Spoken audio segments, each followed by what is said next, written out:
భార్యని ప్రేమించడం అంటే ఆవిడ బలాన్ని ప్రేమించడం కాదు, ఆవిడ ఆస్తిని ప్రేమించడం కాదు, ఆవిడ ఉద్యోగాన్ని ప్రేమించడం కాదు, ఆవిడ అందాన్ని ప్రేమించడం కాదు, ఆవిడ బలహీనతను కూడా ప్రేమించడమే భార్యని ప్రేమించడం.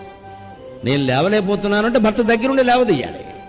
నేను మెట్లు ఎక్కలేకపోతున్నానంటే భర్త చేయట్టుకుని ఎక్కించాలి. నాకు నడవడం కష్టంగా ఉందంటే వీల్ చైర్లో తీసుకెళ్ళాలి.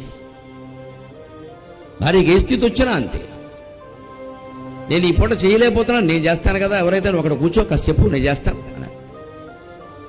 నేనైతే ఇంట్లో అంతే అంటాను, ఎప్పుడైనా బాగుండకపోతే నేను చేస్తానంట. ఎందుకంటానో తెలుసా? నాటకం అది బాగుండదని ఆవిడ వెంటనే వచ్చేస్తుంది. మనం చేస్తే అటు ఇటు చెడిపోతుంది మొత్తం. ఆవిడ తినలేదు, మనమో తినలేదు. అందుకే నేను డ్రామా ఆడేస్తాను. నీకు ఎందుకు కూర్చొని నేను చేస్తాను, సార్లేండి చెడిపోతుంది అదంతా ఎందుకు వచ్చింది, నేనే చేస్తాను, పక్క తప్పుకోండి, పద్యాలు పాడుకోండి, మీకు ఎందుకు వచ్చింది. అయిపోయింది, అక్కడ ప్రేమ వ్యక్తమైంది. చేస్తామని చెప్పాం కదా, తర్వాత విషయాలు